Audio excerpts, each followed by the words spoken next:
দর্শক স্বাগত জানাচ্ছি বাণিজ্য প্রতিদিনে। বর্তমান বৃষ্টির যে আবহাওয়া চলছে সেটি পরিবর্তনের সম্ভাবনা নেই বললেই চলে, সেটি কিন্তু জানিয়েছে আবহাওয়া অধিদপ্তর। আবহাওয়া অধিদপ্তর জানিয়েছে স্থল গভীর নিম্নচাপটি পশ্চিমবঙ্গ এবং তৎসংলগ্ন এলাকায় অবস্থান করছে এবং এটি পশ্চিম ও উত্তর পশ্চিম দিকে এগিয়ে আসছে, ক্রমান্বয়ে দুর্বল হতে পারে, এমনটাই কিন্তু আবহাওয়া অধিদপ্তর জানিয়েছে।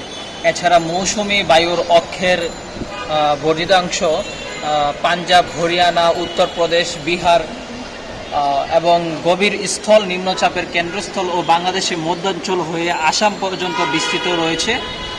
আর মৌসুমি বায়ু বাংলাদেশের উপর সক্রিয় ও উত্তর বঙ্গোপসাগরের প্রবল অবস্থায় রয়েছে, এমনটি কিন্তু জানিয়েছে আবহাওয়া অধিদপ্তর।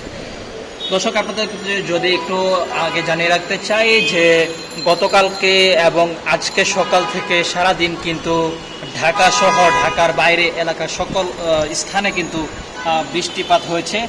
দর্শক, আপনাদেরকে যদি আরও একটু জানিয়ে রাখতে চাই, আবহাওয়া পূর্বাভাসে সোমবার অর্থাৎ আগামীকাল রংপুর, রাজশাহী, খুলনা বিভাগের অনেক জায়গায় এবং ঢাকা, ময়মনসিংহ, বরিশাল, চট্টগ্রাম ও সিলেট বিভাগের কিছু কিছু জায়গায় বৃষ্টির সম্ভাবনা রয়েছে।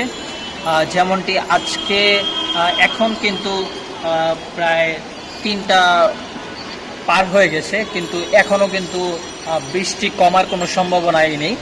বৃষ্টি কিছুটা কমবে মঙ্গলবার অর্থাৎ আগামী পরশু দিন কিন্তু বৃষ্টি কিছুটা কমার সম্ভাবনা রয়েছে এবং রাতের দিকে তাপমাত্রা 1 থেকে 2 ডিগ্রি সেলসিয়াস পর্যন্ত বৃদ্ধি পেতে পারে, এমনটাই কিন্তু আবহাওয়া অধিদপ্তর সর্বশেষ তথ্য মতে জানা গেছে।